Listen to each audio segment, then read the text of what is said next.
The morning sun cast long shadows across the Naval Amphibious Base Coronado as families began gathering for what would be one of the most prestigious military ceremonies in the world, a Navy SEAL graduation. The air buzzed with anticipation, pride, and the kind of nervous energy that comes when months of grueling training finally culminate in this single moment. Among the crowd of parents, spouses, and siblings, one woman stood quietly near the back, her posture impeccable despite her casual civilian clothes. Sarah Mitchell adjusted her simple black blazer and smoothed down her dark hair, which was pulled back in a neat bun. At 42, she carried herself with a confidence that seemed effortless, though her green eyes constantly scanned the crowd with the practiced awareness of someone who had spent years in situations where such vigilance could mean the difference between life and death. To anyone watching, she appeared to be just another proud mother, perhaps a little more composed than most, waiting to see her son receive his SEAL Trident. Before we jump back in, tell us where you're tuning in from, and if this story touches you, make sure you're subscribed, because tomorrow I've saved something extra special for you. But Sarah Mitchell was far from ordinary, though she had spent the last 15 years of her life perfecting the art of being exactly that. She had built a carefully constructed identity as a suburban mother and part-time administrative assistant, complete with PTA meetings, grocery store runs, and soccer practice schedules. Every detail of her life had been meticulously crafted to blend into the background of American normalcy. Yet beneath this facade lay a past so classified that even her own son, Marcus, had no idea who his mother really was. The ceremony was scheduled to begin at 1000 hours, military time that felt natural rolling through her thoughts despite years of civilian life. Sarah found herself unconsciously checking her watch, a simple silver timepiece that replaced the tactical watch she had once worn religiously. Everything about her current life was a replacement, a substitute for who she used to be. Even her name, Sarah Mitchell, felt foreign sometimes, though she had been using it for so long that her real identity sometimes seemed like a half-remembered dream. Marcus had always been her pride and joy, but watching him pursue a career in special operations had been both her greatest source of pride and her deepest fear. She knew better than most what this life would demand of him, what it would take from him, and what it might ultimately cost.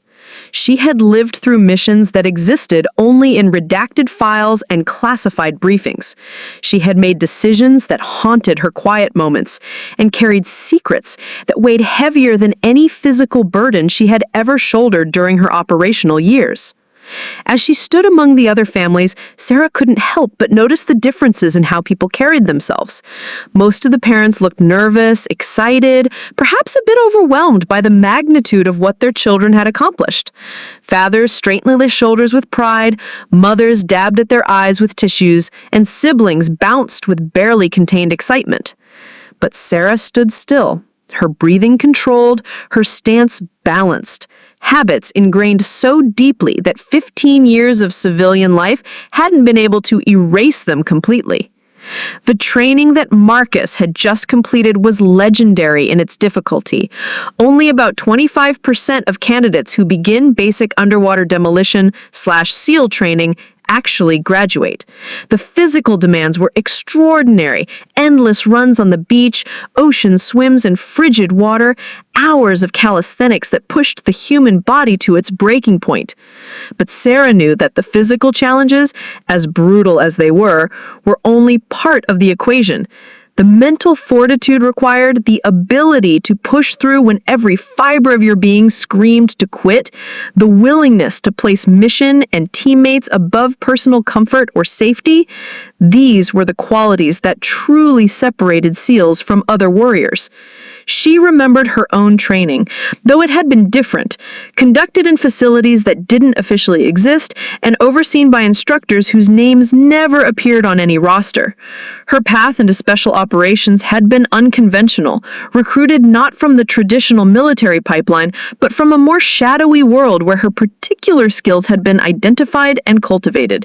The details of how she was selected remained classified, buried in files that had been sealed so deeply that sometimes she wondered if the agencies involved even remembered her real name. The sound of marching feet interrupted her thoughts as the graduating class began to file onto the parade ground.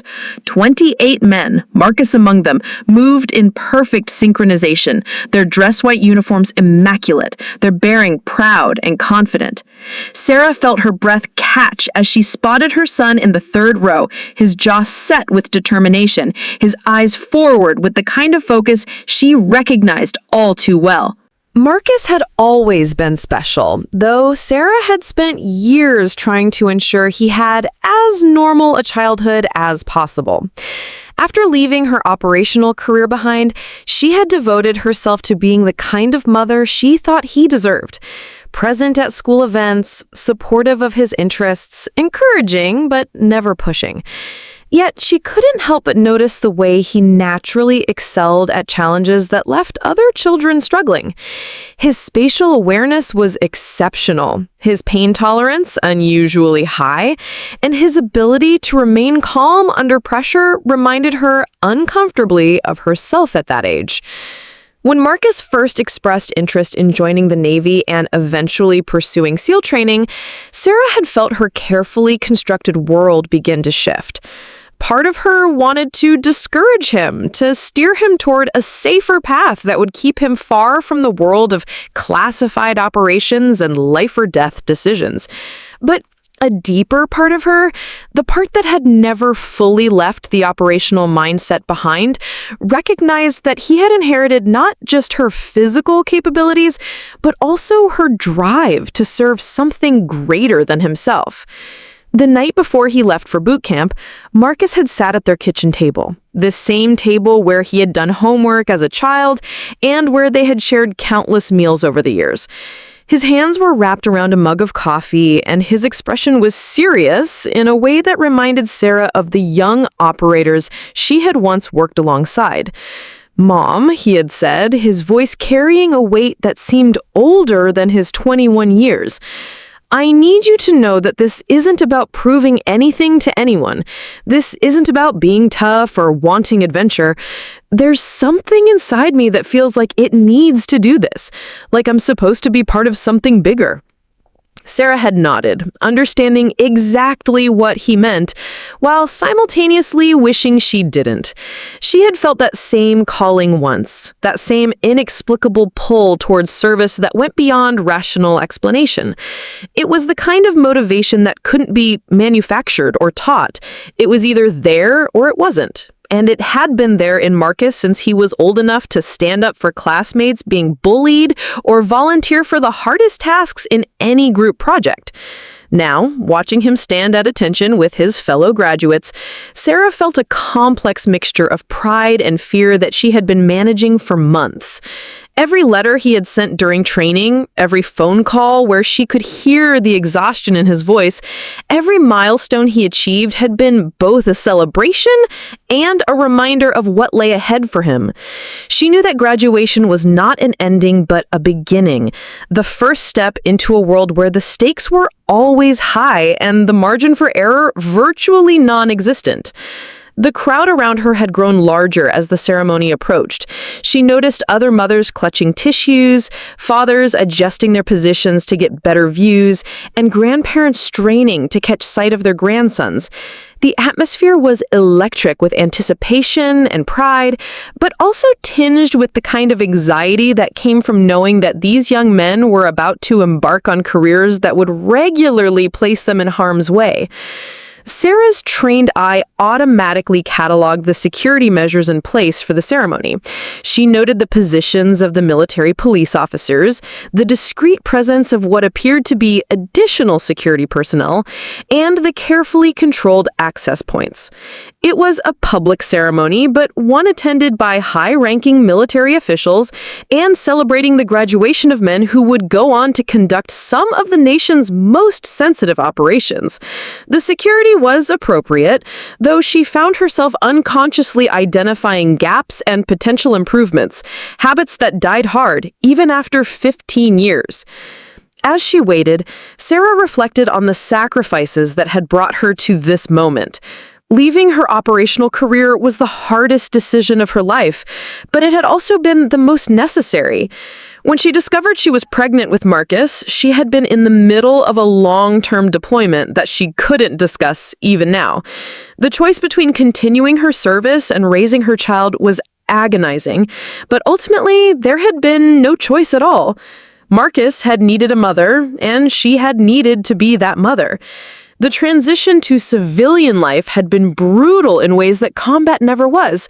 At least in operations, the challenges were clear and the objectives defined. Learning to be a suburban mother, to navigate parent-teacher conferences and birthday parties, to find purpose in the mundane routines of civilian life. These had been battles of a different sort entirely. There were days, especially in the early years, when she had felt like she was suffocating, like she had traded her true self for a role that didn't fit properly. But watching Marcus grow, seeing him develop into the kind of young man who would choose this difficult path, not for glory or excitement, but from a genuine desire to serve, had validated every sacrifice she had made. He was the best of both worlds, her operational instincts and capabilities, combined with the moral foundation and emotional stability that a normal childhood had provided.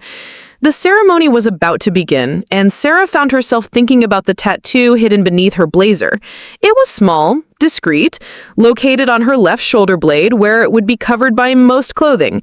To anyone who might catch a glimpse of it, it appeared to be a simple geometric design, perhaps chosen for aesthetic reasons or personal significance. But to someone with the right knowledge and clearance level, that tattoo told a very different story. The design incorporated symbols that were meaningful only to a very select group of individuals, operators who had served in units so classified that their existence was known only to a handful of people in the intelligence community. It marked her as someone who had been there during operations that would never be acknowledged publicly, who had made decisions that affected national security, who had lived and worked in the shadows where the line between right and wrong was often measured in degrees rather than absolutes. Sarah had gotten the tattoo during her final operational deployment, in a small shop in a city she couldn't name, administered by an artist who specialized in what might charitably be called professional discretion. It had been a moment of sentimentality that she had later regretted. Operational security protocols discouraged any kind of permanent marking that could potentially identify someone's background or affiliations. But she had been young then, barely 25, and the bonds formed with her teammates had felt so profound that she had wanted something permanent to commemorate them. Over the years, the tattoo had faded somewhat, but it remained clearly visible to anyone who knew what to look for. She had considered having it removed multiple times during her transition to civilian life, but something had always stopped her. Perhaps it was the last connection to who she used to be, or maybe it was a way of honoring the teammates she had lost along the way. Either way, it had remained, hidden beneath conservative clothing and careful positioning, a secret she carried along with all the others. The sound of the Navy Band beginning the national anthem brought Sarah's attention back to the present moment. Around her, the crowd came to attention, hands over hearts, voices joining in the familiar words that carried extra weight in this setting. Sarah sang along, her voice strong and clear, though her thoughts were elsewhere. As the ceremony officially began, a distinguished-looking officer stepped to the podium. Captain James Morrison was a legend in the SEAL community, a man whose career had spanned multiple decades and countless operations. His presence at this graduation was both an honor for the graduates and a testament to the significance of what they had accomplished. Sarah recognized him immediately, though she was certain he wouldn't recognize her. Their paths had crossed briefly during her operational years, but always in contexts where her face had been one among many in classified briefings. Captain Morrison began his remarks with the traditional acknowledgments, thanking the families for their support, recognizing the instructors for their dedication, and congratulating the graduates for their perseverance. His voice carried the authority of someone who had been there, who understood what these young men had endured and what lay ahead for them. Today, Captain Morrison said, his words carrying across the assembled crowd, we celebrate not just the completion of training, but the beginning of a commitment that will define the rest of your lives. You have joined a brotherhood that spans generations, united by shared values, common purpose, and the willingness to place service above self. Sarah found herself nodding unconsciously, remembering her own graduation ceremony, though hers was much smaller, conducted in a facility that didn't appear on any maps, administered by an audience of perhaps a dozen people whose names she had never learned. The words had been different, but the sentiment was identical. Service above self, mission before personal comfort, team before individual glory. The ceremony continued with the presentation of awards for outstanding performance during training. Marcus wasn't called forward for any special recognition, but Sarah felt a surge of pride nonetheless. She knew that simply being there, standing with those 28 graduates, represented an achievement that most people could never fully comprehend. The physical demands alone would have broken most individuals, but the mental and emotional challenges were even more significant. As Captain Morrison began calling names for the actual presentation of the SEAL Trident, the golden pin that symbolized membership in one of the world's most elite military units, Sarah felt her heart begin to race. This was the moment she had both anticipating and dreading. In a few minutes, Marcus would officially become a Navy SEAL, following a path that would inevitably lead him into the shadowy world she had once inhabited. The names were called in alphabetical order, and each graduate stepped forward to receive his trident from Captain Morrison personally. The pin wasn't simply handed over. In keeping with tradition, it was pressed firmly into the graduate's uniform, hard enough that the metal backing would pierce through the fabric and press against the skin beneath. It was a symbolic gesture, representing the idea that being a SEAL was something that became part of you, literally and figuratively. Sarah watched as one by one the young men she had seen arrive as candidates months ago stepped forward as fully qualified Navy SEALs. Each face showed the subtle changes that this kind of training produced, a certain hardness around the eyes, a confidence in bearing that came from having been tested beyond normal human limits and found worthy. And when Marcus's name was called, Petty Officer Marcus Mitchell, Sarah felt tears threaten for the first time since arriving at the ceremony. She watched her son step forward, his spine straight, his expression serious and proud. Captain Morrison looked him directly in the eye as he pressed the trident into place, and Sarah could see them exchange words, though she was too far away to hear what was said. It was then, as Captain Morrison's hand lingered for just a moment longer than normal on Marcus's shoulder, that Sarah noticed the older officer's eyes sweep the crowd. His gaze was practiced, professional, the kind of scanning that someone in his position would do automatically to assess the environment and note anything unusual. And that's when his eyes found her. The recognition wasn't immediate, but Sarah saw the moment when something clicked in Captain Morrison's expression. His eyes narrowed slightly, and his head tilted just a fraction of a degree, body language that she recognized as someone trying to place a face that seemed familiar but out of context. She felt her breath catch and her heart rate spike, the kind of physiological response that years of operational training had taught her to control but never fully eliminate. For a moment that felt like an eternity, but lasted probably no more than a few seconds, their eyes met across the crowd.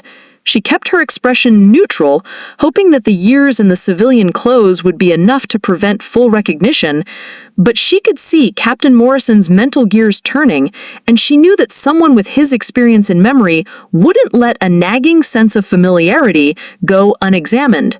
The ceremony continued around them, But Sarah felt as though she and Captain Morrison were suspended in their own bubble of tension. She forced herself to look away, to focus on the next graduate receiving his trident, but she could feel the weight of his continued attention. Years of operational experience had taught her that sometimes the best response to potential compromise was to act completely natural, to give no indication that anything was amiss. She applauded appropriately as each remaining graduate stepped forward, smiled when other parents smiled, and maintained the perfect facade of a proud mother attending her son's graduation ceremony. But internally, her mind was racing through contingencies and possibilities. How much did Morrison remember? What contexts might they have shared? And most importantly, what would happen if he decided to pursue his suspicions? The irony wasn't lost on her that after 15 years of successfully maintaining her cover, it might be blown at her own son's graduation ceremony. She had navigated PTA meetings, parent-teacher conferences, neighborhood barbecues, and countless other social situations without anyone ever suspecting that she was anything other than what she appeared to be. But here, in the one place where her past and present lives intersected most dramatically, the carefully constructed walls between her two identities were beginning to crack. As the last graduate received his trident, Captain Morrison returned to the podium for his closing remarks. Sarah noticed that he positioned himself so that he could maintain visual contact with her while addressing the crowd, a subtle tactical positioning that confirmed her fears about his growing suspicions. His words about honor, dedication, and the sacred trust between SEALs and the nation they served took on an additional layer of meaning as his eyes periodically found hers in the crowd. "The trident you wear," Morrison said, his voice carrying clearly across the assembled families, "represents more than personal achievement.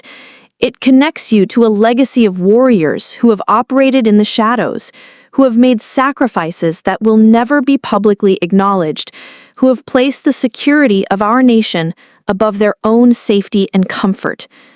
Sarah felt each word like a physical weight. She knew exactly what kinds of sacrifices Morrison was referring to, what it meant to operate in shadows so deep that even your own family couldn't know the truth about your service. She had lived that reality for years, had made decisions and taken actions that she couldn't discuss with anyone ever. The loneliness of that kind of service was something that never fully healed, even years after transitioning back to civilian life. The ceremony concluded with the traditional sealed prayer and the singing of the Navy hymn. As the formal proceedings ended and families began to surge forward to congratulate their newly minted SEALs, Sarah faced a crucial decision. She could try to leave immediately, to disappear into the crowd and hope that Morrison's suspicions would fade with time and distance, or she could stay, play her role as Marcus's proud mother, and hope that her cover would hold under closer scrutiny. The choice was made for her when Marcus spotted her in the crowd and began making his way toward her, his face lit up with joy and accomplishment. Behind him, she could see Captain Morrison stepping down from the podium, and she realized with growing anxiety that the older officer was also moving in her direction. Whether this was coincidental or intentional remained to be seen, but Sarah knew she was about to face her first real test of operational security in 15 years. "Mom!" Marcus called out as he reached her, sweeping her into a hug that lifted her feet off the ground. For a moment, all of her fears and anxiety faded as she held her son, feeling the solid reality of his success and the deep pride that came with knowing what he had accomplished. This was what she had given up her operational career for. Moments like this, the chance to be present for the milestones that mattered. "I'm so proud of you," she whispered into his ear, and she meant every word. Whatever complications were about to arise from Morrison's recognition, whatever risks her presence here might create, none of that diminished the incredible achievement they were celebrating. As they separated, Sarah became aware that Captain Morrison had approached our group. He stood a few feet away, his expression pleasant but guarded, clearly waiting for an appropriate moment to insert himself into the conversation. Other families swirled around them, creating a buffer of noise and activity that provided some cover, but Sarah knew that this encounter was inevitable. "Petty Officer Mitchell," Morrison said, extending his hand to Marcus. "Congratulations on an outstanding performance during training. Your instructors speak very highly of your dedication and teamwork." Marcus straightened slightly, recognizing the significance of receiving personal attention from someone of Morrison's rank and reputation. "Thank you, sir. It was an honor to be part of this class." "And you must be the proud mother," Morrison continued, turning his attention to Sarah. His eyes were sharp, professional, missing nothing as he extended his hand to her. Preparing and narrating the story took us a lot of time, so if you are enjoying it, subscribe to our channel. It means a lot to us. Now, back to the story. Sarah accepted his handshake, noting the firm grip and the way his eyes searched her face during the contact. "Thank you, Captain," she replied, keeping her voice steady and maternal. "I couldn't be more proud. This has been his dream for so long." "You know," Morrison said, his tone conversational, but his attention focused. "You look familiar. Have we met before? Perhaps at another ceremony or military event?" The question hung in the air like a challenge. Sarah felt Marcus glance at her curiously. Her backstory had always been deliberately vague about any military connections, focusing instead on her work in administrative roles and her dedication to raising him as a single mother. Now she had to navigate between maintaining her cover story and avoiding an outright lie to a senior military officer who was clearly suspicious. "I don't think so," Sarah replied, carefully. "I've attended a few ceremonies over the years. Marcus has been involved with ROTC and various military-oriented programs since high school. Perhaps you're thinking of one of those events."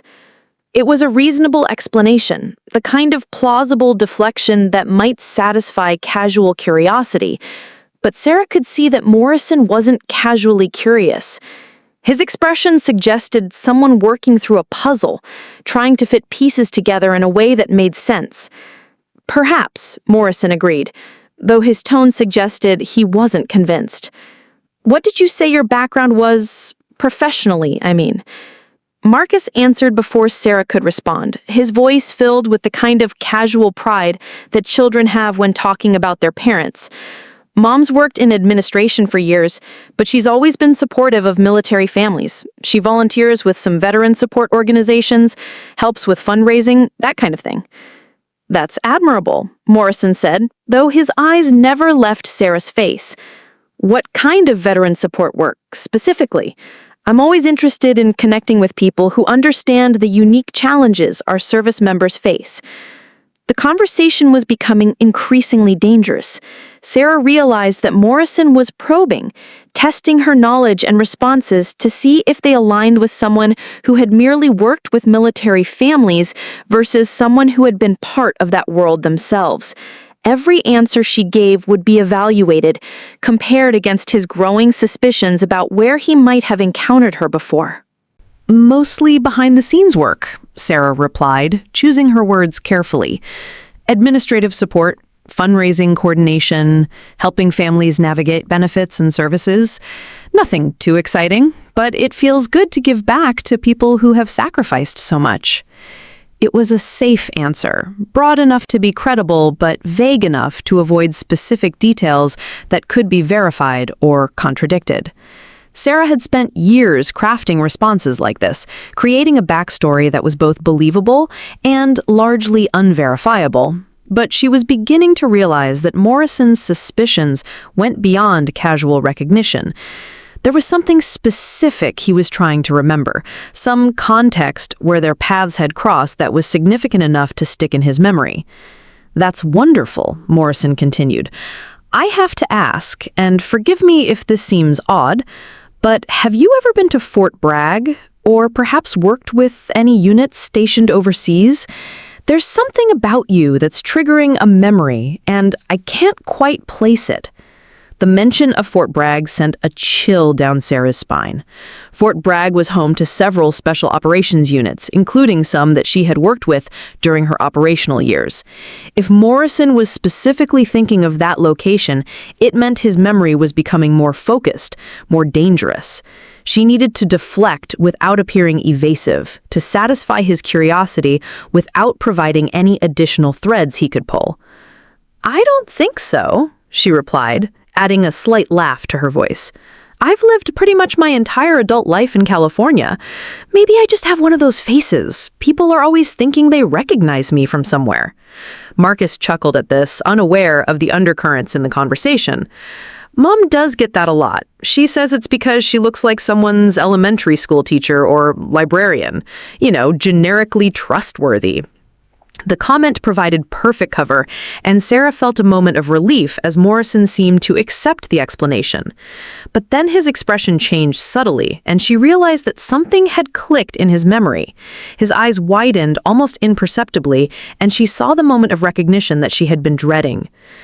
"Elementary school teacher," Morrison repeated slowly, and Sarah knew immediately what he was remembering.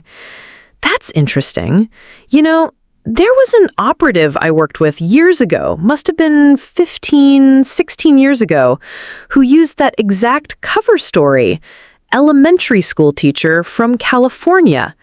She was attached to a joint task force for some very specialized operations." The blood in Sarah's veins turned to ice water. Morrison wasn't just suspicious anymore, he was remembering specific details from classified operations.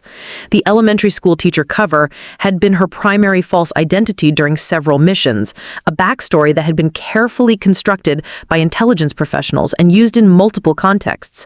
The fact that Morrison remembered not just the cover story but its specific details meant that their operational paths had crossed in significant ways. Sarah felt Marcus tense beside her, confused by the direction the conversation had taken. She could see questions forming in his mind, probably wondering why a Navy captain was discussing covert operations and false identities at what should have been a straightforward graduation celebration. She needed to shut this down quickly before Morrison's growing certainty prompted him to say something that would completely blow her cover with her own son. "I think you must be mistaking me for someone else," Sarah said firmly, putting a slight edge in her voice that suggested she was becoming uncomfortable with the conversation. "I've been an administrative assistant and part-time substitute teacher for years, nothing nearly as exciting as covert operations." But Morrison was no longer listening to her denials. She could see the wheels turning in his mind as more pieces of the puzzle fell into place. His expression was shifting from suspicion to certainty, and Sarah realized that her years of careful cover maintenance were about to unravel in the most public and dangerous way possible. "Sarah Cameron," Morrison said quietly, and Sarah felt her world tilt on its axis. He had remembered her real name, her operational identity from 15 years ago, the name that officially didn't exist anymore, that had been buried so deeply in classified files that even she sometimes forgot it had ever been real. Marcus looked between them, clearly sensing that something significant was happening, but unable to understand what. "Mom, what's he talking about? Who's Sarah Cameron?" The question hung in the air like a live grenade. Sarah stood frozen, caught between two identities that were never supposed to meet, facing a moment she had never adequately prepared for, despite years of contingency planning. Morrison knew exactly who she was now, not just suspected, but knew with certainty. And worse, he had said her real name in front of Marcus, creating a situation that couldn't be easily explained away or dismissed. "Captain Morrison," Sarah said, her voice taking on a harder edge that Marcus had never heard before. "I think there's been a serious misunderstanding. I don't know who you think I am, but—" "No misunderstanding," Morrison interrupted gently. "Sarah Cameron, formerly attached to Joint Special Operations Command, specialized in deep cover intelligence work, primarily in North Africa and the Middle East. You disappeared from active duty about 15 years ago, right around the time this young man would have been born." The implications of his words hit Marcus like a physical blow. Sarah watched her son's face cycle through confusion, disbelief, and dawning realization as he began to understand that everything he thought he knew about his mother's background was a carefully constructed lie. The woman who had raised him, who had attended every school event and sports game, who had been his constant source of support and stability, had been living under a false identity his entire life. "Mom?" Marcus's voice was barely above a whisper, and the hurt in his eyes was worse than any physical pain Sarah had ever endured. "Is what he's saying true?" Sarah looked at her son, then at Morrison, then at the crowd of celebrating families around them. After 15 years of successful cover, her two worlds were colliding in the most spectacular and dangerous way possible. She had to make a choice: continue the lie and hope she could somehow salvage the situation, or finally tell Marcus the truth about who she really was and what she had sacrificed to raise him. The weight of that decision pressed down on her as she realized that there was no going back from this moment. Whatever choice she made would change everything: her relationship with Marcus, her carefully constructed civilian life, and possibly her safety and his. Years of operational training had prepared her for many scenarios, but nothing had prepared her for having to choose between protecting her cover and protecting her relationship with her son. "Marcus," she began, her voice steadier than she felt, "we need to talk." The words felt inadequate for the magnitude of what was happening. Around them, other families continued their celebrations, oblivious to the drama unfolding in their midst. Children laughed, cameras flashed, and proud relatives shared stories and congratulations. But for Sarah, Marcus, and Captain Morrison, the rest of the world seemed to fade into background noise as they stood in the eye of a storm that had been 15 years in the making. Morrison seemed to recognize that he had initiated something that was now beyond his control. His expression shifted from the satisfaction of solving a puzzle to concern about the implications of what he had revealed. "Perhaps," he said carefully, "this conversation should continue somewhere more private." Sarah nodded, grateful for the suggestion, even as her mind raced through the immediate challenges this situation created. She needed to get Marcus away from the crowd, somewhere they could talk without the risk of their conversation being overheard.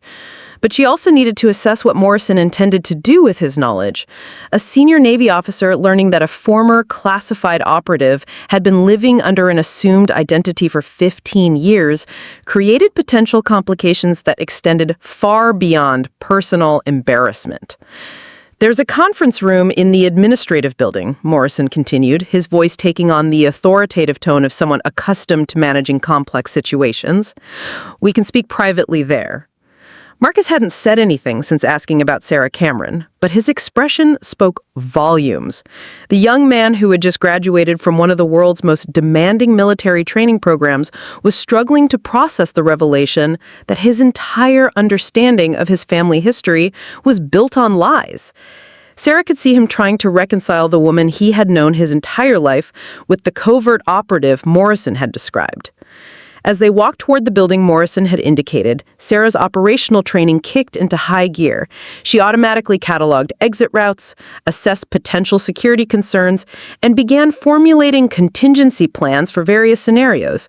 But beneath the professional assessment, she was struggling with emotional turmoil that no amount of training had prepared her for. The conference room was small and sterile, with a long table surrounded by government-issued chairs and walls decorated with official Navy photographs and certificates.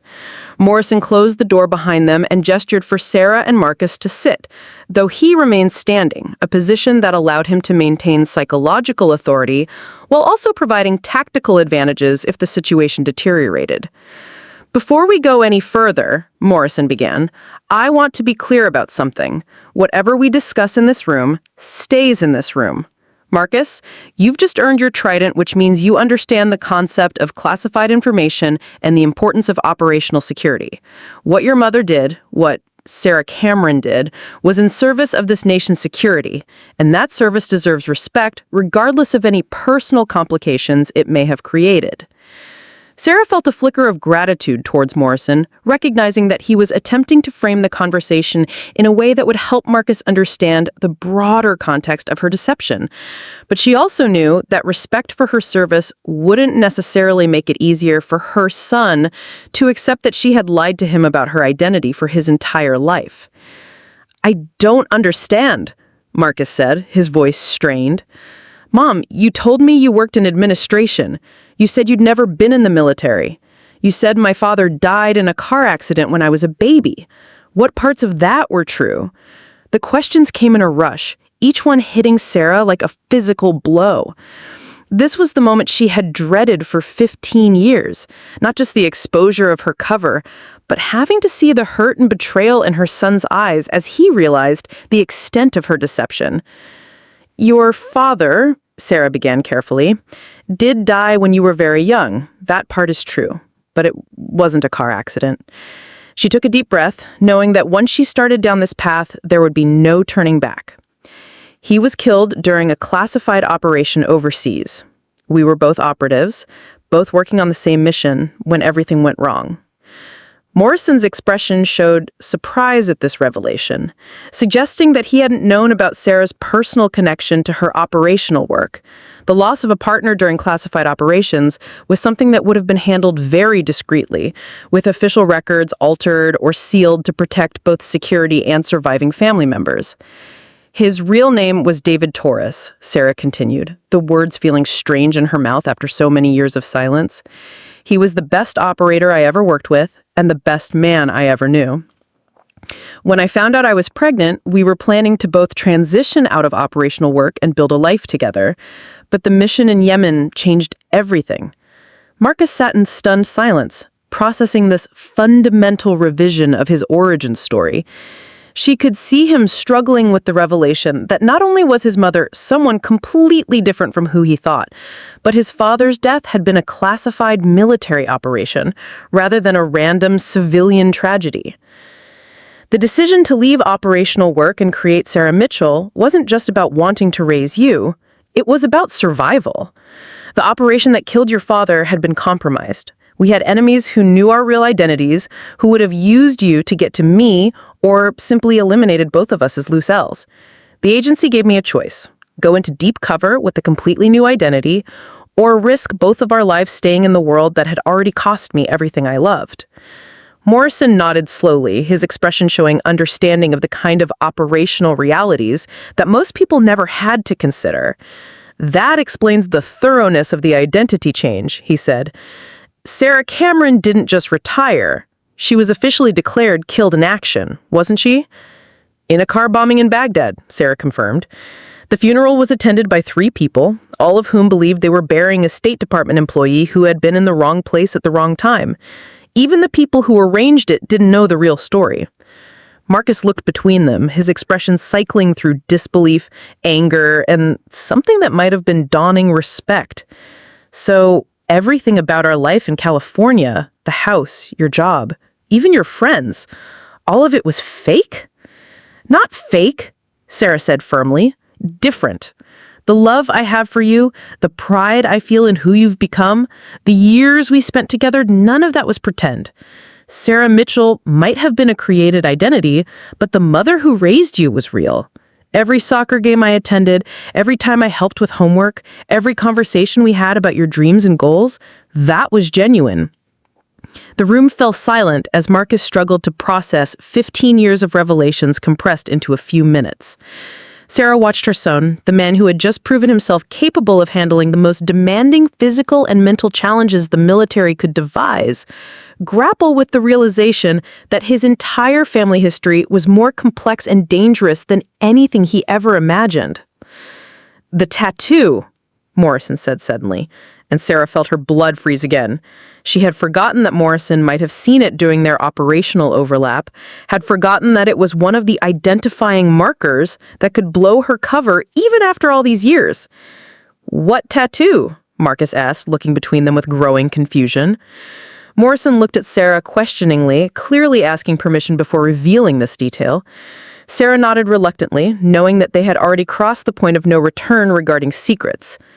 Special operations units often develop unofficial ways of identifying team members, Morrison explained carefully. Your mother has a tattoo that marks her as having served with some very specific, very classified units. Units that technically don't exist and never did. Marcus stared at his mother as if seeing her for the first time. Can I see it? Sarah hesitated for a moment, then slowly removed her blazer and turned to show her left shoulder blade. The tattoo was small, no bigger than a silver dollar, but its design was intricate and meaningful to those who understood its significance.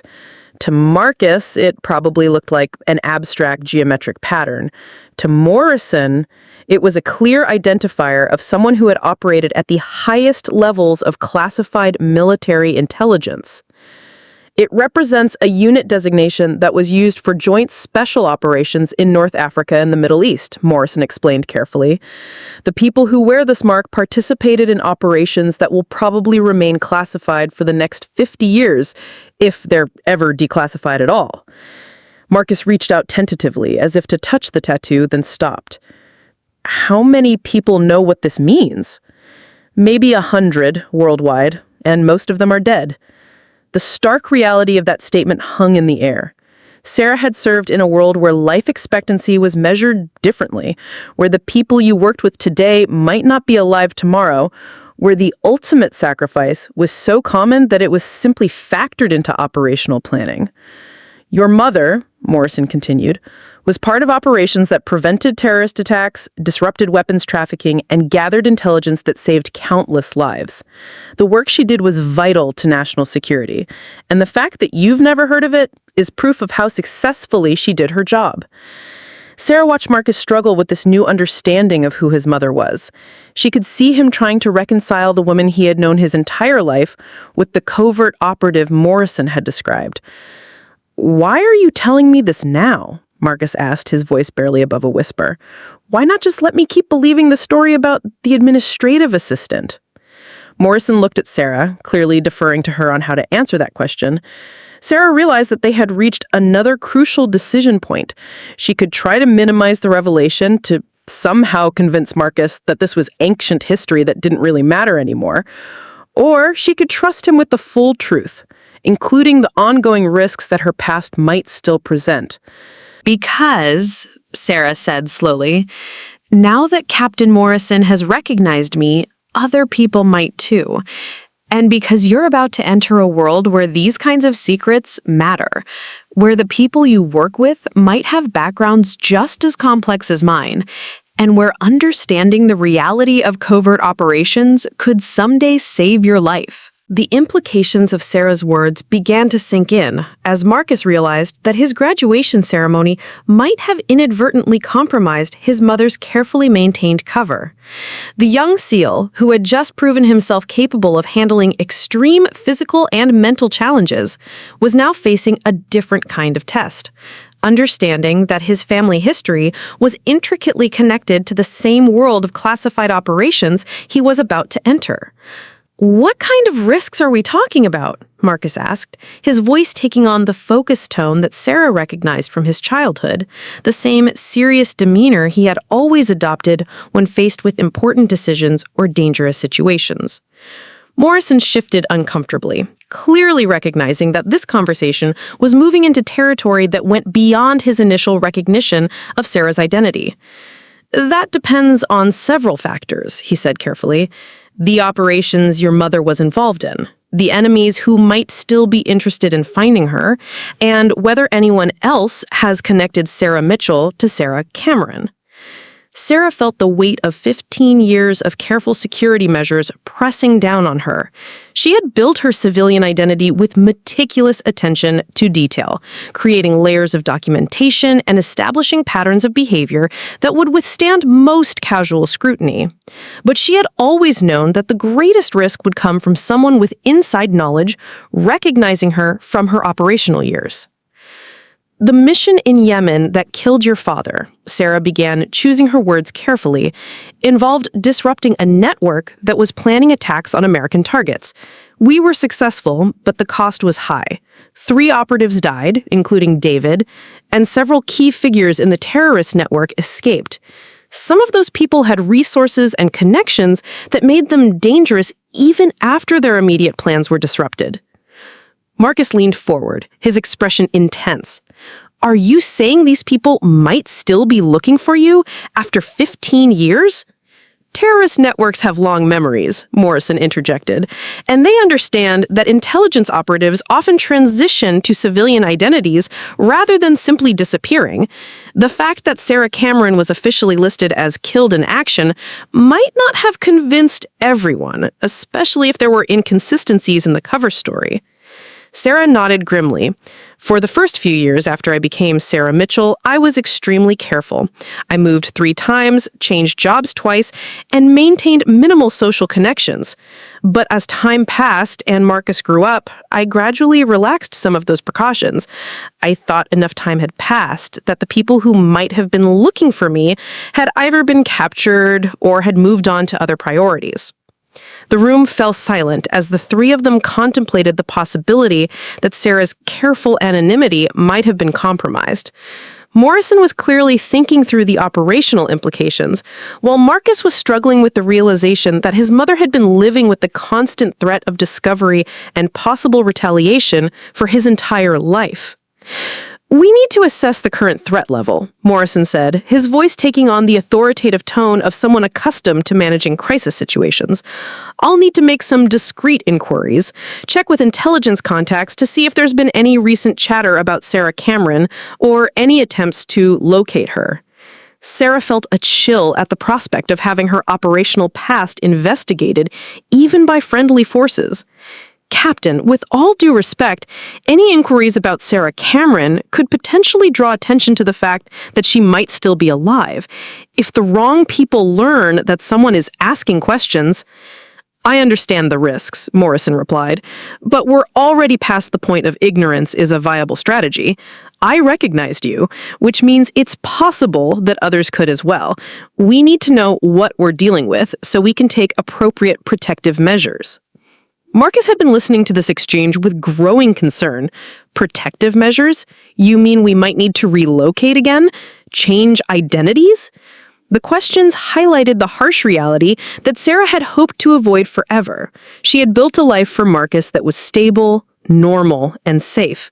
The prospect of uprooting everything they had established, of forcing him to leave behind his new career and start over with yet another false identity, was devastating to contemplate. Let's not get ahead of ourselves, Sarah said, though her voice betrayed her own anxiety. We don't know that there's an active threat. Captain Morrison's recognition might be an isolated incident. It's possible that 15 years really has been long enough for the danger to pass. But even as she spoke the words, she didn't believe them. Her operational training had taught her that in the world of international terrorism and intelligence work, 15 years was often not even long enough for files to be declassified, let alone for enemies to forget or forgive. The people who wanted Sarah Cameron dead in 2010 might very well still want her dead in 2025. Morrison was studying his phone, apparently checking messages or making notes about the inquiries he planned to make. I'm going to reach out to some contacts at JSOC and see what the current intelligence picture looks like regarding the networks you were targeting in Yemen. It'll take a few days to get comprehensive information, but I should be able to determine fairly quickly if there are any active investigations or threats related to your old identity. Sarah appreciated Morrison's professionalism and his obvious commitment to helping resolve the situation, but she also knew that involving official channels carried its own risks. Captain, with all due respect, I need you to understand that Sarah Cameron was buried very deeply for good reasons. Even friendly inquiries could potentially trigger security protocols that might be difficult to manage. What kind of protocols? Marcus asked, clearly trying to understand the full scope of what his mother had been involved in. Morrison answered before Sarah could respond. When operatives transition to deep cover civilian identities, there are usually contingency plans in place in case their cover is blown. Those plans might include everything from witness protection style relocation to more aggressive measures if the threat level is deemed significant enough.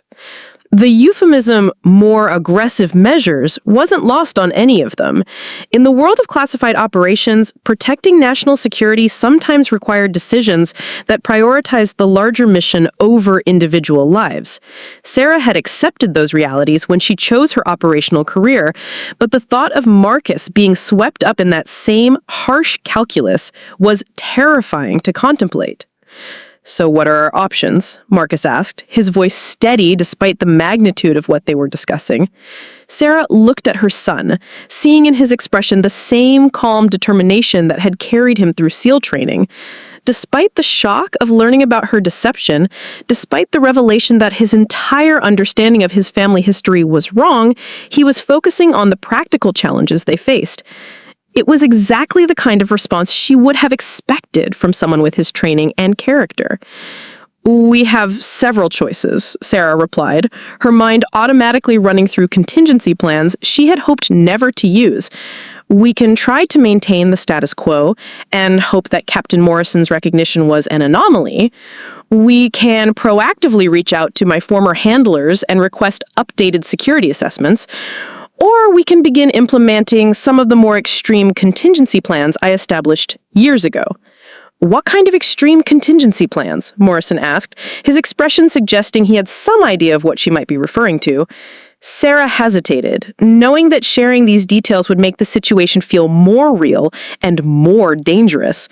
"I have alternate identities prepared, financial resources set aside, and safe houses established in locations that aren't connected to Sarah Mitchell or Sarah Cameron. If we determine that the threat level is too high to maintain our current lives, we could disappear within 48 hours. The casual way she described having the capability to completely vanish from their current lives clearly shocked Marcus. He was beginning to understand that his mother's operational background had required preparations and capabilities that went far beyond anything he had imagined. "You've had escape plans ready for 15 years?" he asked. "Absolutely," she repeated, still seeming somewhat shocked. "It's one of the first things you learn in deep cover work. Never get so comfortable in your assumed identity that you can't abandon it immediately if necessary. The house we live in, the job I maintain, and even some of the relationships I've built, they're all designed to be expendable if our safety requires it." The revelation that even their home and her friendships had been maintained with an eye towards potential abandonment was perhaps the most chilling aspect of what Marcus was learning about his mother's double life. It suggested a level of emotional compartmentalization that seemed almost inhuman, but he was beginning to understand that it had been necessary for their survival. Morrison was taking notes on his phone, apparently documenting the key points of their conversation. "I think our first step should be a careful assessment of whether anyone else has made the connection I made today. If we can determine that your cover is still intact beyond my recognition, we might be able to manage the situation without drastic measures." "And if we determine that the cover is blown?" Marcus asked. The question hung in the air as all three of them contemplated the implications. Sarah had spent 15 years building a life that felt normal and safe, raising a son who had grown up believing he was part of an ordinary family with an ordinary history. The prospect of losing all of that, of returning to the world of assumed identities and constant vigilance, was devastating to consider. "If the cover is blown," Morrison said carefully, "then we'll need to develop a comprehensive security plan that protects both of you while allowing Marcus to continue his military career. That's going to be complicated, because SEAL deployments often involve exactly the kind of regions where your mother's old enemies might still be active." The implications of this statement hit both Sarah and Marcus simultaneously. Not only might Sarah's compromised identity put them both at risk, but Marcus's new career as a Navy SEAL could potentially expose him to additional dangers from people who wanted revenge against his mother. The intersection of their two lives with the world of special operations was creating security challenges that neither of them had anticipated. "Wait," Marcus said, his voice sharp with sudden understanding. "Are you saying that my becoming a SEAL might actually make us more vulnerable? That the people looking for my mother might target me because of what I do?" Morrison nodded grimly. SEALs operate in many of the same regions where your mother conducted her missions. If hostile forces learn that Sarah Cameron's son is now a Navy SEAL, they might see that as an opportunity for revenge or a way to draw her out of hiding. Your operational deployments could potentially expose both of you to risks that wouldn't exist if you had chosen a different career path. Sarah felt a wave of guilt wash over her as she realized that her past might now compromise her son's future. She had spent years worrying about how her operational background might endanger Marcus, but she had never considered that his own choice to enter special operations might amplify those risks exponentially. "This is my fault," she said, her voice tight with self-recrimination. "I should have found a way to discourage you from pursuing this career. I should have steered you towards something safer, something that wouldn't intersect with the world I used to inhabit." "No," Marcus replied firmly, his voice carrying the authority of someone who had just proven himself capable of making life or death decisions. "You gave me the freedom to choose my own path, and I chose this one because it felt right, because it felt like what I was meant to do. If that choice creates complications, then we'll deal with those complications. But I'm not going to abandon my career because of risks that might not even materialize." Sarah looked at her son with a mixture of pride and terror. His determination to pursue his chosen path despite the potential dangers was exactly what she would have expected from someone with his character and training. But it also meant that they would need to find a way to manage the intersection of their two lives with the world of special operations, a challenge that might prove more difficult than any mission either of them had ever faced. Morrison was consulting his phone again, apparently researching something related to their conversation. "I think I need to reach out to some contacts immediately. There are channels I can use to make discreet inquiries without triggering major security protocols. If we can get a read on the current threat environment related to your old operations, we'll be in a better position to make informed decisions about how to proceed." "How long will that take?" Sarah asked. 24 to 48 hours for preliminary information, a week or two for comprehensive threat assessments. But I should know fairly quickly if there are any immediate red flags. Active investigations, recent intelligence chatter, that sort of thing. The timeline meant that they would need to maintain their normal routines while living with the uncertainty of not knowing whether Sarah's cover had been compromised beyond Morrison's recognition. For someone who had spent 15 years carefully controlling every aspect of her security environment, the forced passivity of waiting for intelligence assessments was almost unbearable. In the meantime, I'd recommend some basic precautionary measures. Vary your routes and schedules, be alert for surveillance, and have contingency plans ready in case you need to leave quickly. Nothing dramatic enough to draw attention, but enough to improve your defensive posture. Sarah nodded, recognizing the standard counter-surveillance protocols that she had once practiced instinctively. The thought of returning to that level of operational awareness after 15 years of civilian life was both familiar and unsettling. It would mean constantly evaluating her environment for threats, analyzing the behavior of strangers, and maintaining the kind of hypervigilance that most people associated with paranoia. "What about my training schedule? I'm supposed to report for advanced SEAL training in 2 weeks. Should I delay that or request a different assignment?" Morrison considered this carefully. "Let's see what the initial threat assessment reveals before making any changes to your military career. Altering your scheduled training without a clear justification could draw unwanted attention and might actually create more security risks than it prevents."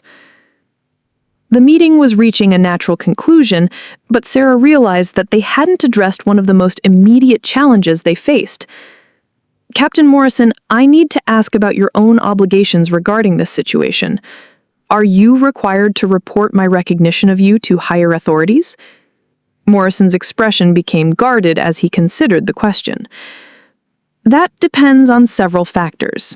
If I determine that there are no current security implications, I might be able to treat this as a chance encounter with no further action required.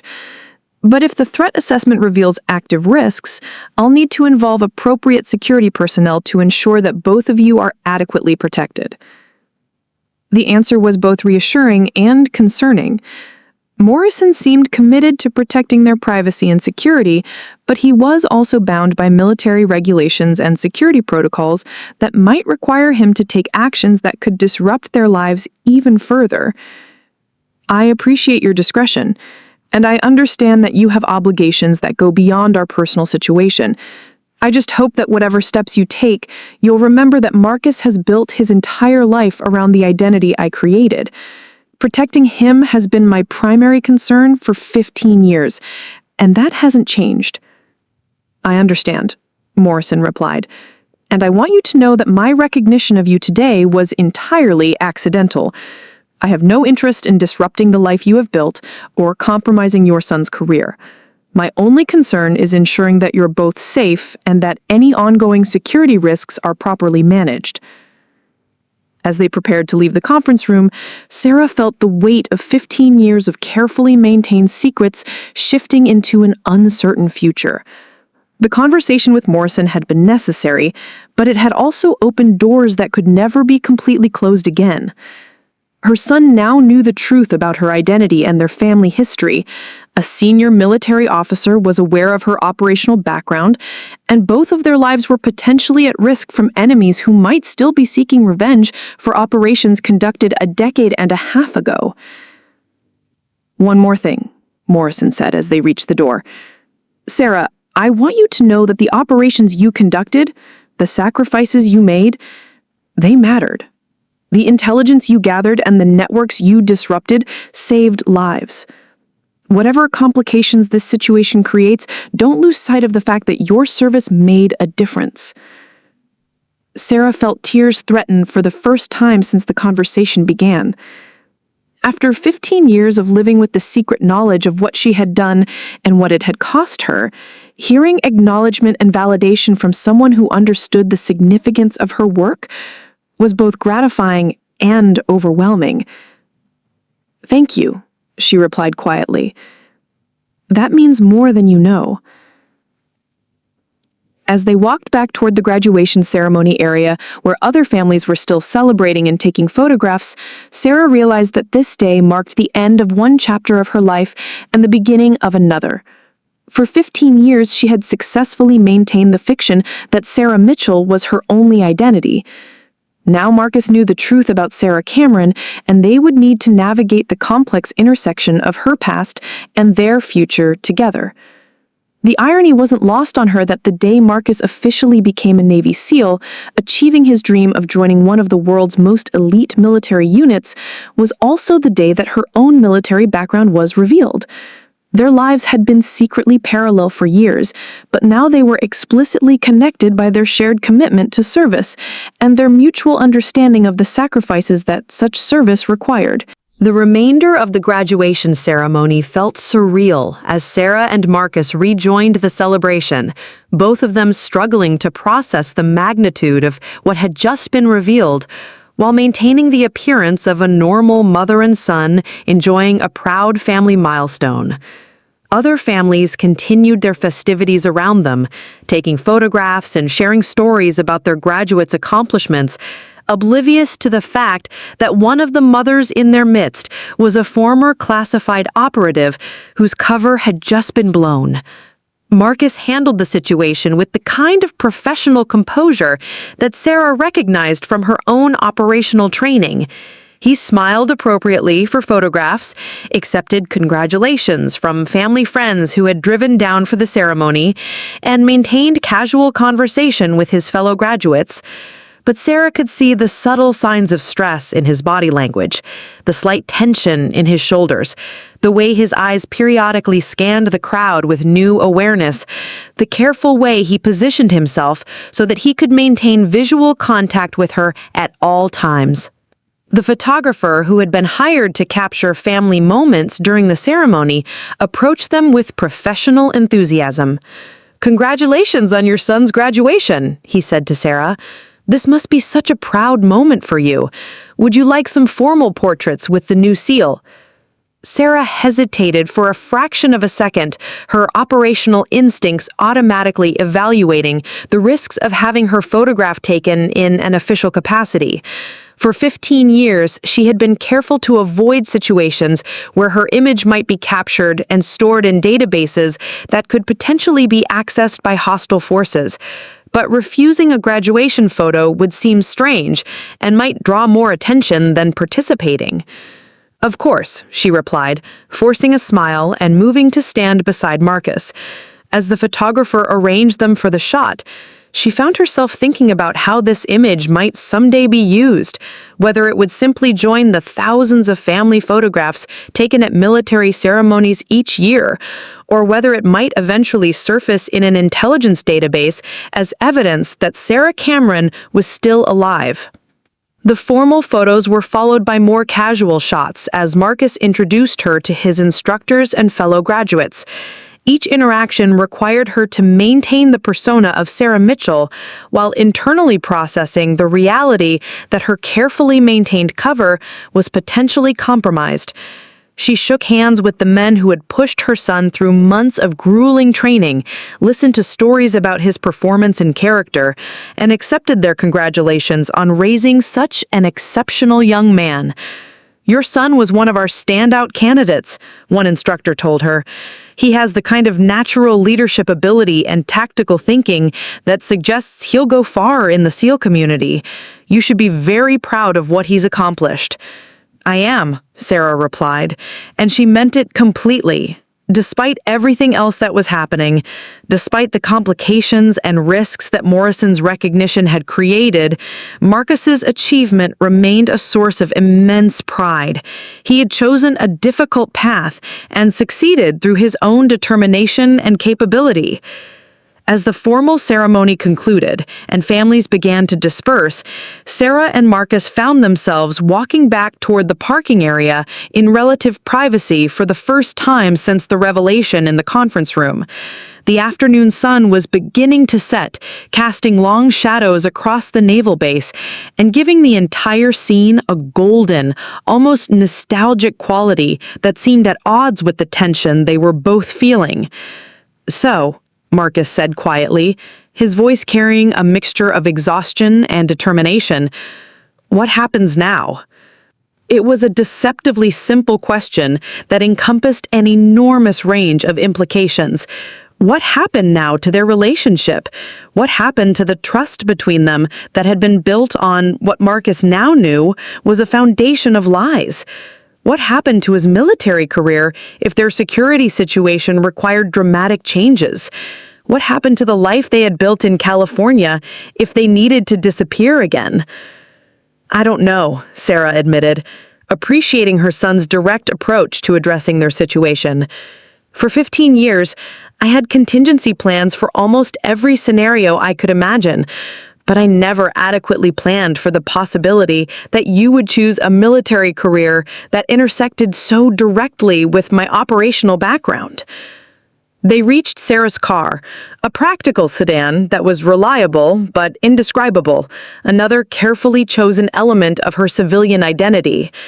As they stood beside it, Sarah realized that even this simple decision about transportation had been influenced by her operational background. She had chosen a vehicle that wouldn't attract attention, that could be quickly abandoned if necessary, and that had the kind of performance characteristics that might be useful in an emergency situation. "I need to ask you something," Marcus said, his expression serious, "and I need you to give me a completely honest answer." Sarah nodded, recognizing that their conversation in the conference room had established a new standard of truthfulness between them. "What do you want to know?" "Everything you told me about Dad, about how he died, about who he was that true, or was that another part of the cover story?" The question hit Sarah harder than she had expected. David Torres had been the love of her life, her operational partner, and the father of her child. His death had been the traumatic event that forced her to choose between continuing her operational career and protecting her unborn son. But I realized that Marcus had legitimate reasons to question everything I had ever told him about his father, given the extent of my deception about other aspects of their family history. "Everything I told you about your father was true," she said firmly. David Torres was his real name. He was killed during the operation in Yemen exactly as I described. He was an exceptional operator and an even better man, and I loved him more than I thought it was possible to love another person. She paused, struggling with emotions that she had kept carefully controlled for 15 years. "The only thing I didn't tell you was how we met and worked together. You grew up thinking he was a civilian contractor who happened to be in the wrong place at the wrong time. The truth is that we were partners in one of the most classified units in the military, and we died doing work that mattered." Marcus nodded, clearly relieved to learn that at least one fundamental aspect of his understanding of his family was accurate. "Can you tell me about the operation? About what happened to him?" Sarah looked around the parking area, automatically checking for potential listeners before responding to a question about classified information. Even after 15 years, the operational security protocols were deeply ingrained. The target was a network that was planning coordinated attacks on American interests throughout the Middle East. We had been tracking them for months, developing intelligence about their leadership structure and operational capabilities. The mission was supposed to be a precision strike. Get in, capture or eliminate the key figures, and get out before they could activate their attack plans. She paused, remembering details that she had forced herself not to think about for years. "Your father was the team leader, responsible for coordinating our approach and ensuring that everyone made it out safely. But someone had leaked information about our operation. When we arrived at the target site, they were waiting for us." Marcus listened intently, his expression showing the kind of focused attention that he probably developed during his own tactical training. "What went wrong?" "Everything," Sarah replied. "The intelligence was compromised, the tactical situation was completely different from what we had planned, and the enemy was better prepared and better equipped than we had anticipated. Your father made the decision to continue with the mission anyway because the intelligence suggested that the planned attacks were imminent and would result in significant civilian casualties if we didn't stop them." The memory was as painful now as it had been 15 years ago. Sarah could still remember the sound of gunfire, the chaos of urban combat, and the moment when she realized that David had been hit. "He saved the mission," she continued. "We eliminated the target and prevented the attacks, but the cost was 3 operators, including the man I was planning to marry and build a life with." Marcus was quiet for a long moment, processing this new understanding of how his father had died. "He was a hero," he said finally. "Yes," Sarah agreed, "and so were the other men who died that day. But heroism doesn't make the loss any easier to bear, and it doesn't change the fact that I had to choose between honoring his sacrifice by continuing the mission or protecting our child by disappearing from that world entirely." They stood in silence beside the car, both of them contemplating the weight of sacrifice and service that had shaped their family history. For Marcus, it was a revelation that connected his own sense of purpose and calling to serve with his father's ultimate sacrifice. For Sarah, it was the first time in 15 years that she had been able to share the full truth about the man she had loved and lost. "I think," Marcus said eventually, "that understanding the truth about both of you helps me understand myself better, why I felt drawn to this kind of service, why the challenges of SEAL training felt like something I was meant to do. It's not just about wanting to honor Dad's memory. It's about having inherited something from both of you that makes this feel like the right path." Sarah felt a mixture of pride and concern as she recognized that Marcus was processing their family history in a way that validated rather than discouraged his military career.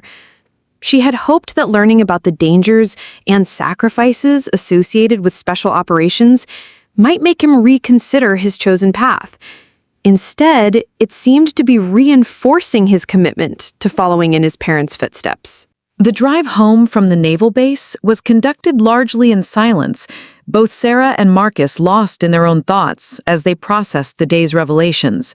The familiar route through San Diego traffic that they had traveled countless times over the years felt different now, charged with new awareness and unspoken questions about what their future might hold. Sarah found herself automatically implementing basic counter-surveillance techniques as she drove, varying her speed slightly, checking her mirrors for vehicles that might be following, and taking note of any unusual activity along their route. It was like muscle memory returning after years of disuse, her operational training reasserting itself now that she was once again thinking about potential threats to their security. Marcus noticed his mother's subtle changes in driving behavior, recognizing them now as something more than simple caution. "Are you checking for surveillance?" he asked. "Unconsciously, yes," Sarah admitted. "It's probably unnecessary, but Captain Morrison's recognition has me thinking about security again in ways I haven't had to consider for years. Old habits are reasserting themselves." They lived in a modest two-story house in a quiet suburban neighborhood that Sarah had chosen specifically because it offered good visibility of approaching vehicles while providing multiple exit routes if necessary. The house itself was comfortable but not luxurious, with a layout that allowed for quick movement between rooms and discreet observation of the surrounding area. Every aspect of their living situation had been carefully planned to balance the appearance of normalcy with practical security considerations. As they pulled into their driveway, Sarah automatically scanned the neighborhood for anything unusual, unfamiliar vehicles, changes in normal patterns of activity, or signs that someone might have been watching their house during their absence. Nothing seemed amiss, but she realized that she would need to maintain this level of vigilance until they'd better understood the implications of Morrison's recognition. Inside the house, Marcus looked around their living room with new eyes, probably wondering which elements of their home environment had been chosen for security reasons versus simple personal preference. The family photographs on the mantelpiece, the comfortable furniture arranged to provide clear sightlines, the strategic placement of mirrors that allowed observation of multiple angles, details that had always been present but whose significance he was only now beginning to understand. "Can I ask you something else?" Marcus said as they settled into their familiar chairs, the same seats where they had shared countless conversations about school, sports, and his future plans. "Of course," Sarah replied, still adjusting to the new dynamic of complete honesty between them. "The friends you have in the neighborhood, the people you work with, the relationships you've built over the years, are any of those real, or are they all part of maintaining your cover?" It was a perceptive question that got to the heart of one of the most challenging aspects of deep cover work. Sarah had spent 15 years building relationships with people who knew her only as Sarah Mitchell, creating genuine connections based on a false identity. The emotional complexity of those relationships was something she had struggled with throughout her civilian life. "They're real," she said carefully. "The people I care about, the friendships I've developed, the connections I have in the community, those are genuine relationships built on genuine feelings. But they're also relationships that I've always known I might need to abandon if my security situation changed." She paused, thinking about specific people in their lives. "When I volunteer at the Veteran Support Organization, when I help organize fundraisers for military families, when I attend your school events and build relationships with other parents, those activities and connections matter to me. The fact that I'm doing them under an assumed identity doesn't make the relationships less real or less meaningful." Marcus nodded, clearly trying to understand the psychological complexity of living authentically within a false identity. "But it must be lonely," he said. "Never being able to share your real history with anyone, never being able to talk about Dad's actual service or your own experiences." "It has been," Sarah acknowledged. "There have been times when I desperately wanted to share stories about your father with someone who would understand the significance of his sacrifice. Times when I wanted to connect with other veterans based on shared experiences, rather than just general sympathy for military families. But the isolation was the price of keeping you safe, and it was a price I was willing to pay." The conversation was interrupted by Sarah's phone buzzing with a text message. She glanced at the screen and felt her blood pressure spike as she saw the sender, Captain Morrison. The message was brief but significant. Preliminary inquiries complete. We need to meet tomorrow morning. Situation more complex than initially assessed. Marcus noticed his mother's reaction to the message. What is it? She showed him the text, watching as his expression shifted from curiosity to concern. That was faster than he predicted, and more complex than initially assessed doesn't sound encouraging. No, it doesn't, Sarah agreed, her mind already racing through possible scenarios. Morrison had said it would take 24 to 48 hours for preliminary information, but he had contacted them within just a few hours of their meeting. That suggested either that the intelligence channels he had access to were more efficient than expected, or that the information he had discovered was significant enough to warrant immediate communication. The rest of the evening passed in a state of heightened tension as both Sarah and Marcus tried to maintain normal routines while processing the implications of Morrison's message. They prepared dinner together, watched the news, and discussed practical matters related to Marcus's upcoming advanced training. But underneath the surface normalcy, both of them were acutely aware that their lives might be about to change dramatically. Sarah found herself paying closer attention to sounds outside the house, to the pattern of headlights moving through their neighborhood, and to any indication that their property might be under observation. She hadn't felt this kind of operational stress in 15 years, and the combination of rusty instincts and genuine fear for her son's safety was creating a level of anxiety that was difficult to manage. Marcus, meanwhile, was clearly struggling with the cognitive dissonance of learning that everything he thought he knew about his family was either incomplete or entirely false. Sarah could see him looking at familiar objects around the house with new awareness, probably wondering which elements of their life were genuine and which were carefully constructed elements of her cover story. I keep thinking about all the times you helped me with school projects about family history.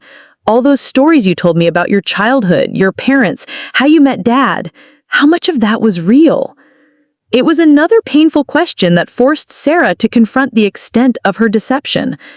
The basic emotional truths were real, she said. I did lose my parents when I was young, which is part of what led me to military service. I did meet your father in a professional context and fall in love with him. I did struggle with balancing career and family, and I did make sacrifices to ensure you had a stable childhood. She paused, recognizing that Marcus needed more specific information. But the details were changed. My parents didn't die in a car accident. My father was killed during a classified operation when I was 16, and my mother died from cancer 2 years later. I didn't meet your father at a conference for government contractors. We were assigned to the same operational unit and spent months working together in extremely dangerous situations. What about your childhood? The stories about growing up in the Midwest, your high school experiences, college. Most of that was fabricated, Sarah admitted. I actually grew up on military bases around the world. My father was a career intelligence officer, and we moved every few years. I never had the kind of stable, small-town childhood that I described to you because I never stayed in one place long enough to develop those kinds of roots. Marcus absorbed this information with the same serious concentration he had shown throughout their conversation. So you created the kind of childhood story you wished you had experienced? Partly, Sarah said, but mostly I created the kind of background that would be difficult to verify and that would explain any gaps or inconsistencies in my knowledge of local history and culture. It's easier to maintain a cover story that's based on places and experiences that are far removed from your current location. The sophistication of her identity construction was something Sarah had never fully explained to anyone, including her original handlers. Over the years, she had refined and expanded the Sarah Mitchell persona until it was comprehensive enough to withstand detailed scrutiny from neighbors, employers, and even background checks for volunteer positions.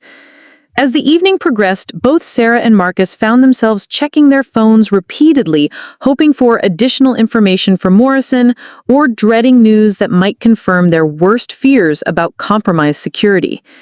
The waiting was perhaps the most difficult aspect of their situation, knowing that important decisions about their future were being made based on intelligence assessments they couldn't access or influence. Tomorrow's meeting with Captain Morrison, do you think he's going to tell us that we need to disappear? That Sarah Mitchell and her life here need to end? It was the question that Sarah had been avoiding all evening, the possibility that she had been dreading since Morrison first recognized her. The life they had built in California, the relationships they had formed, the sense of stability and normalcy that Marcus had grown up with, all of it might need to be abandoned if the threat assessment revealed active risks to their safety. I don't know, Sarah replied honestly, but I want you to know that whatever Captain Morrison tells us tomorrow, whatever decisions we need to make about our safety and our future, I'll do everything in my power to minimize the impact on your military career. You've worked too hard and sacrificed too much to let my past compromise your future. Marcus looked at his mother with an expression that combined affection, respect, and determination. Mom, we're in this together now. Whatever we're facing, whatever decisions we need to make, we'll figure it out as a team. I'm not going to let you handle this alone anymore. The statement marked a fundamental shift in their relationship, from mother protecting child to two adults facing a complex security situation together. For the first time since Morrison's recognition, Sarah felt a sense of hope that they might be able to navigate whatever challenges lay ahead without losing either their safety or their connection to each other. As they said goodnight and prepared for what might be their last normal evening in the house where Marcus had grown up, Sarah reflected on the strange irony of their situation. The day that was supposed to celebrate Marcus's achievement in becoming a Navy SEAL had instead become the day when her own military background was revealed, creating complications that neither of them had anticipated.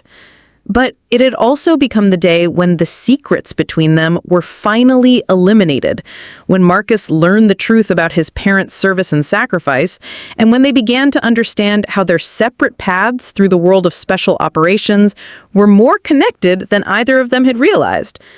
Tomorrow's meeting with Morrison would determine what their future looked like, but tonight they were simply a mother and son who finally understood each other completely, facing an uncertain but shared future with the kind of courage and determination that had been passed down through generations of people who chose service above safety.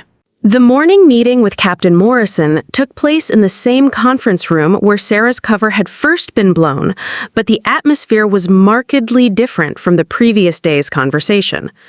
Morrison's expression was grave as he spread several folders across the table, each marked with classification stamps that Sarah recognized from her operational years. The presence of official intelligence documents suggested that his inquiries had uncovered information significant enough to warrant formal documentation.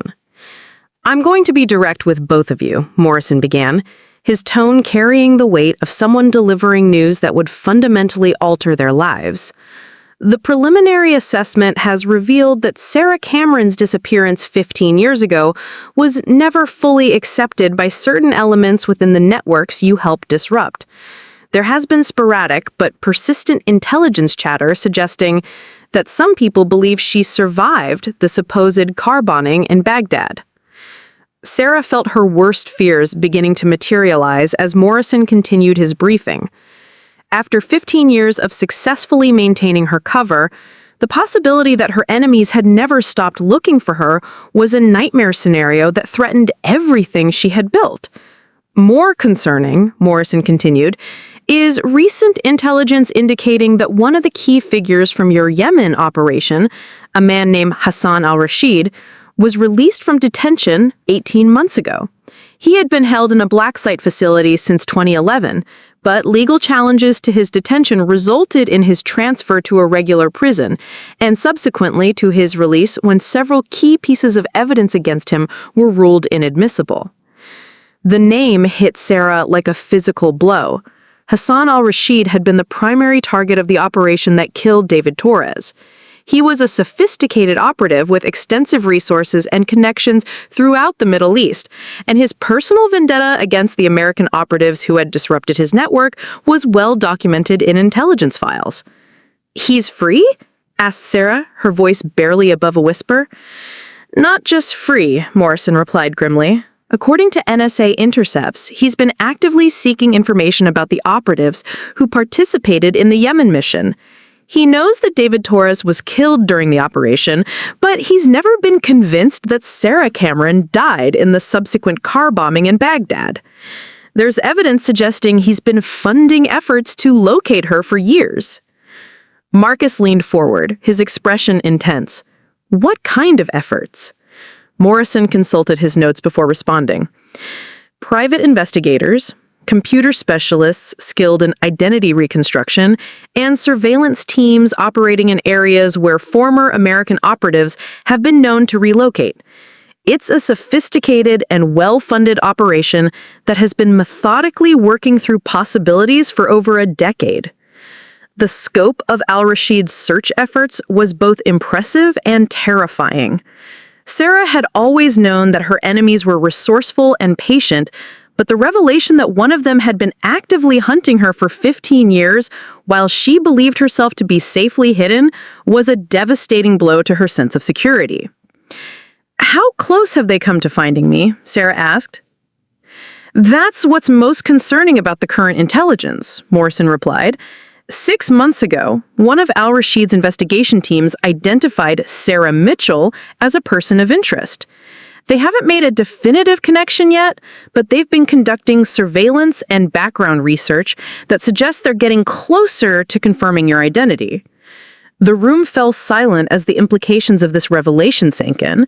Sarah's carefully constructed life in California wasn't just potentially compromised, it was actively being investigated by people who wanted her to die. The 15 years of safety she had provided for Marcus were ending, and the enemies who had killed his father were now closing in on his mother. What does this mean for our immediate safety? Marcus asked, his voice steady despite the magnitude of what they were learning. It means maintaining your current identities and location is no longer viable. The intelligence community is recommending immediate relocation under new identities with comprehensive security measures that will probably require significant changes to both of your lives. Sarah had spent 15 years preparing for this possibility, but hearing it confirmed was still devastating. Everything they had built in California, their house, their community connections, Marcus's local support network, would need to be abandoned. She would need to become someone new again, and this time, Marcus would need to join her in that transformation. What about my military career? Marcus asked. Can I continue with SEAL training under a new identity? Morrison's expression showed that this was one of the more complex aspects of their situation. That's complicated. The Navy has procedures for protecting the identities of service members who face credible threats, but they typically involve temporary measures rather than permanent identity changes. Your situation is unprecedented because the threat is directed at your mother, but your own military service puts you in regular contact with the same operational environments where that threat is most active. The cruel irony of their situation was becoming clear. Marcus's choice to become a Navy SEAL, which should have been the culmination of his dreams and the beginning of his service to his country, was instead creating complications that might make it impossible for him to safely pursue that career. His mother's past was not just affecting her own security, it was potentially destroying his future as well. There is one possibility, Morrison continued, his tone suggesting that he was about to present an option that carried its own significant risks. Given your operational background and the current threat situation, the intelligence community has expressed interest in bringing you back into active service. Not as Sarah Cameron, obviously, but as a part of a joint task force specifically targeting al-Rashid and the networks he's currently operating. Sarah stared at Morrison in disbelief. They want me to come out of retirement? To go back to operational work? The reasoning is straightforward. You have intimate knowledge of al-Rashid's methods and psychology from your previous encounters with him. You understand the networks he operates within and the resources he has access to, and most importantly, Bringing him down permanently would eliminate the threat to both you and Marcus, allowing you to resume normal lives without the constant fear of discovery. This proposal was both tempting and terrifying. Sarah had spent 15 years trying to escape the world of classified operations, but the opportunity to finally resolve the threat that had been hanging over their lives was compelling. It would also mean returning to the kind of work she had been exceptionally good at, using skills and knowledge that had been dormant for too long. What would that mean for Marcus? Sarah asked. It could continue his SEAL training and career, but with enhanced security measures and probably under a modified identity for operational security. His connection to you would be classified, and his assignments would be carefully managed to avoid regions where Al-Rashid operates. Marcus had been listening to this exchange with growing intensity.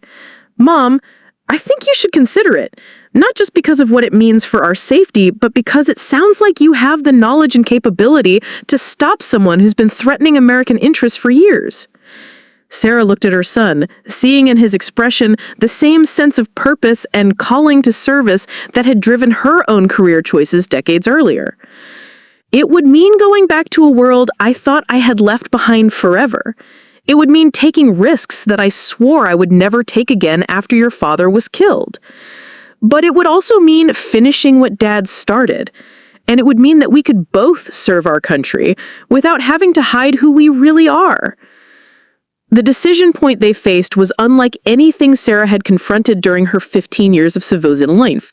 She could choose safety through continued hiding, accepting new identities and relocating to another anonymous existence, or she could choose to confront the threat directly, returning to operational work that might finally allow them to live openly and honestly.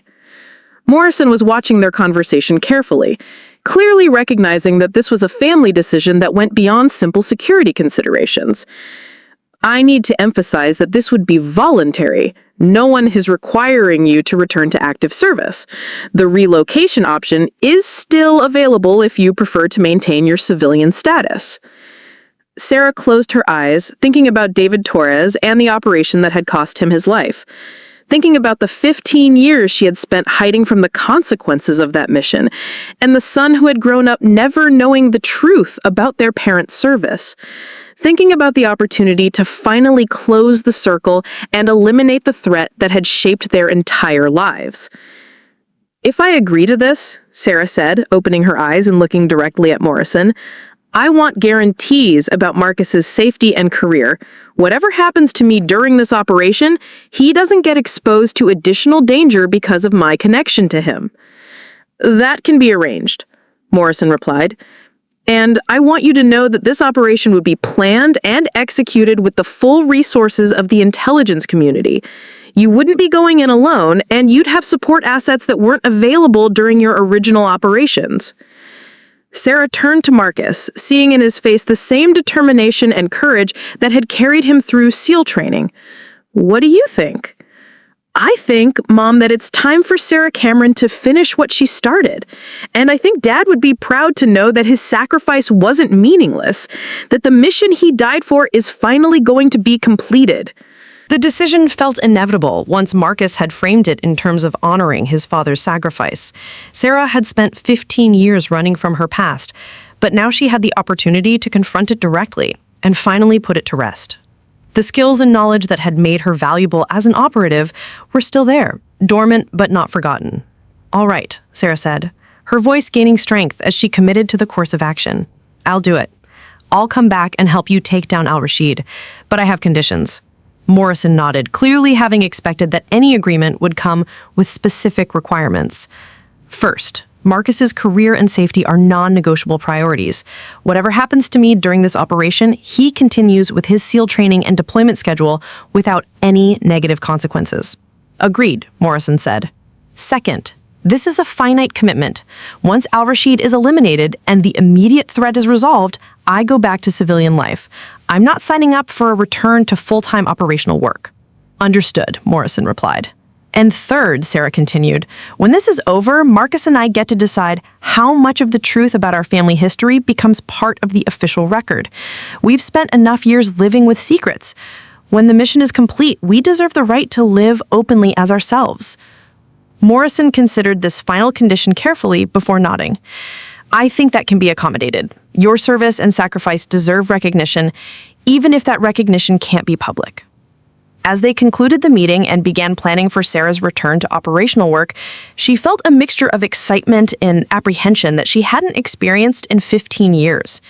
The skills that had made her effective as an operative were still there, waiting to be reactivated.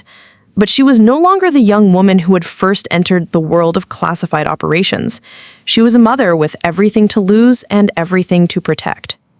6 months later, Hassan al-Rashid was found dead in a safe house in Syria, the victim of what appeared to be an internal power struggle within his own organization. The official reports made no mention of American involvement, and the intelligence files relating to the operation were classified at levels that would ensure they never see public disclosure. Sarah Cameron officially remained dead, but Sarah Mitchell was able to return to her life in California with the knowledge that the threat that had shaped 15 years of hiding was finally eliminated. Marcus completed his advanced SEAL training and began his operational career, serving with distinction while carrying the knowledge that both of his parents had made ultimate sacrifices in service of their country.